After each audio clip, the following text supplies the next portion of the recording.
Good morning. Happy February 22nd. So, my voice sounds a little different today. That's because last week moved through me physically on every level and not intellectually. I've been in bed all week with a 4-day fever and flu and achy joints, and I've been in it, right? So, I wasn't tracking the energy like I usually do. I wasn't watching the charts in videos and reading reports. I was inside it. I can't laugh. If I laugh, I'll just start choking. And because of that, I wasn't really in the same place that I have been before. So what I'm sharing today isn't from the headlines. It isn't predictions and it isn't analysis, and I'm not in teacher mode. It's sourced from the body, from lived experience, and from quiet confirmation with people I trust who were noticing the same things miles, even continents away. We were experiencing the same thing. So, what I want to do is I want to name the 0 point that happened on Friday. This past week, we crossed the 0 point where Saturn and Neptune conjunct at 0 degrees in Aries.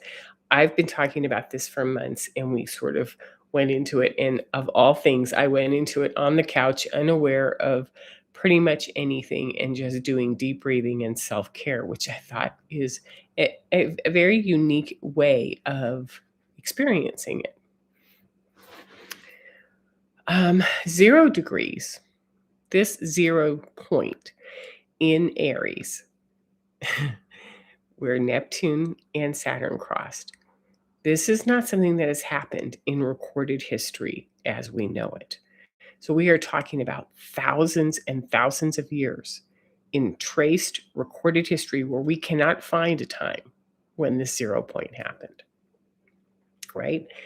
Not in this way, not at this ignition point, and not with the level of collective consciousness online that we have been experiencing. 0 point doesn't feel calm. It doesn't feel transcendent. It feels like pressure releasing. It feels like threads snapping that were once meant to be held together permanently. So what actually loosened here? Was it at 0 point we experienced, and many others did too, is that our entanglements loosened. Our stories from the past, losing their charge on our bodies. Our constructs dissolving because they could no longer hold coherence. Our false loyalties falling away without drama, without conflict, without grief. Not because anything went wrong, but because distortions require effort, and effort collapsed. This wasn't destruction, it was decompression. Let that sink in. So our collective physical response is that something fascinating is showing up in the conversations that I had afterwards. Across different regions, people noticed two main things. First, the collective needed to stop. Like on Friday, midday, it was like person after person after person I talked to said, I just needed to lay down. I just needed to take a nap. I needed to step away from responsibility for a moment. And I laughed because it was like I was sitting there on the couch, and then midday I just went like, laid right down onto a pillow, pulled a blanket up, and took the biggest nap that I'd had in 3 or 4 days, right? Because it wasn't about collapsing. It was recalibrating. It was like, we need space to absorb and integrate recalibrate what the heck just happened to us. And second, so one thing is we needed to nap. We needed to sort of stop. Second thing, and it came up in 2, 3 different conversations, almost the exact words. And I went, oh, here we go. was a sudden and complete lack of interest in things that once had a pull on us: people, places, topics, obligations. No sense of loss, no longing, just completion.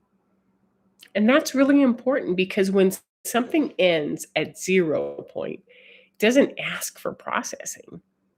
It just simply goes quiet.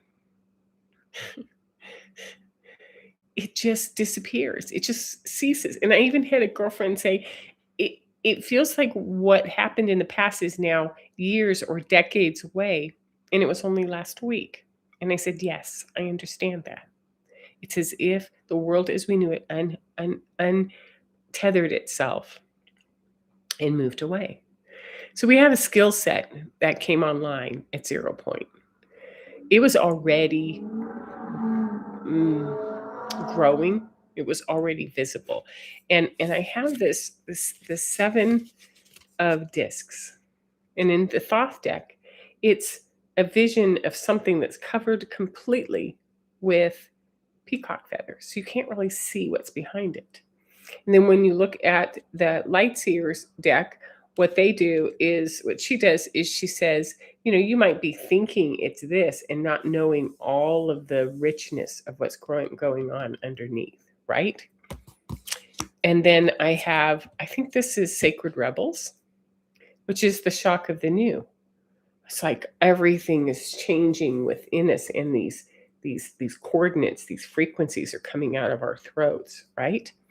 So when we have a skill set that's coming more powerfully online, what's most important right now is not action, it's orientation.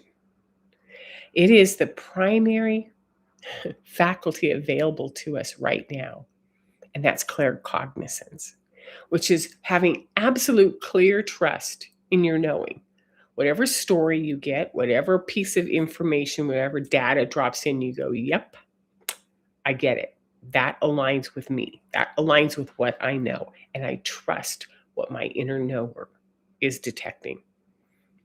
And alongside of that is a second clair that I wouldn't exactly put it on the clair list. However, I like making clairs up, or bringing attention to the less known clairs, which is clairdiscernment. So clairdiscernment is the ability to feel the truth before the mind builds a story. So as we have all of these pieces of data sort of coming in, and the system of organizing it has been ripped off, and everything's floating, which was why I wanted to come over here. Where is it? Here we go. And have this background in front of me. It's like all these connection dots are now talking to us. And our clairdiscernment has a sense of distortion present. It's like, oh yeah, that's distorted, that's distorted, that's distorted. And you don't need any proof. You know when something is complete without closure. You know when something's bullshit. You know when something is layered and it's being revealed. This isn't hierarchical knowing. No one is above you, and no one is approving access. This is just you building a lattice of connection and data points. So this glass divider is here for a reason. First, I'm staying in a hotel because they're taking the entire plumbing and redoing it in my sweet little old house. So was going to go on vacation and go play on the Oregon coast, but instead I've moved over teapot, lemon, cinnamon, ginger. I'm doing everything to try to heal my body, and I might just be in this hotel room for the next week waiting, right? So what you're seeing behind me in this pattern is non-hierarchical latticing. There's no single point that dominates. No one node carries the whole. This is light moving through connection, not control. And each point matters because of how it connects, not because it outranks another. So this is the perfect image for what's online right now. What we're experiencing is that information is no longer moving vertically, from somebody who's giving it to you through the news, through a classroom, through a book, right? It's moving laterally through resonance, through presence, through relationship. And notice the pattern is complex, but it's not overwhelming. This is a nervous system leaning into how to hold the vastness without collapsing. Now, another point that I wanted to make on this lattice is that it reminds me of the mother tree in Avatar, when each person came and connected their data one at a time with each other. So by sitting under the tree, plugging their braid, right, their long braid into the root system, into each other, they were autonomous in who they were. They were also seamlessly connecting and transferring data and information to each other. And they were collectively moving through the energy. Seems like that's what we're doing right now. I love that image. So if you haven't seen it, go look it up. Go rewatch that one little 2 or 3 minute snippet where you get to watch how that connection sparkles and moves. So I have 6 permissions for you. And this is going to be a very short video because I wasn't sure how much I could actually talk. And I wanted to be able to bring the importance of 0 point to you. We're going to talk about a little bit more on our Patreon. So before I go on to the permissions, what I'd love is to just let you know that I have a Patreon channel, and that if you'd like to come and join in the discussion, it's $11 a month, and we meet Tuesdays at 5.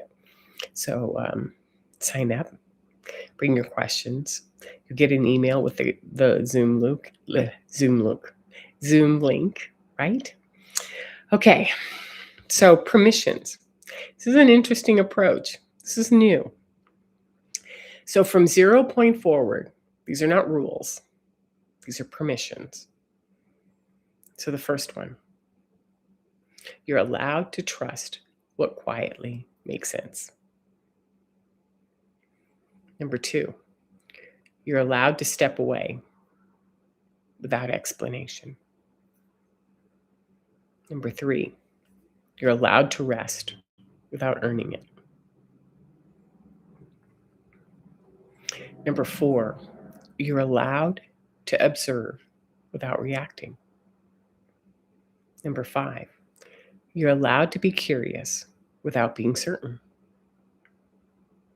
And number 6, let the wise one in you collect what's returning, not to build a new story, but to restore coherence inside you in your field. Now, I think it's interesting that I used this concept of you are allowed in this video. And I think it's an important point to make because in the past I've used very sovereign self-embodiment. I give myself permission to, right? This collective language, you are allowed to, can function as a deprogramming phase, especially for those of us who are still disentangling from control structures. It speaks to the past. Well, it speaks to our past and part of our nervous system that still believes that permission must come from outside. And when we say, I am allowed, you are allowed, you gently dissolve that. So it's a powerful statement that can be perceived as dependent on external, but yet unweaving a programming that built that into you. So practice and play with what is the difference between when you say you are allowed to and I give myself permission. Okay. I also put that same question down in the journals, so journal prompt, so you can work on it a little bit, and I'll put it in the comments. All right. So to bring this to a close, because as I said, this is going to be a very short video. This isn't about fixing the world. It's about inhabiting yourself more fully as distortion falls away. From 0 point, we don't rush forward.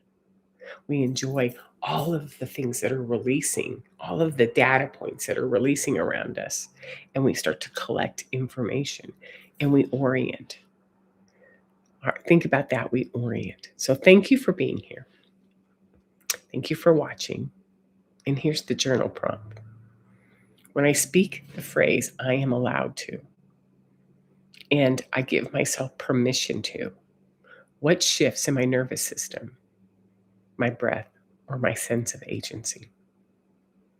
And if you want to follow that up with a deeper question, you can say, what is the wise one in me collecting now? Not to create a new story, but to restore coherence. So enjoy those. Leave your comments. I would love to hear how this landed for you. And I will see you on Tuesday at Patreon, or next week, much healthier and much happier. Thank you. Take care.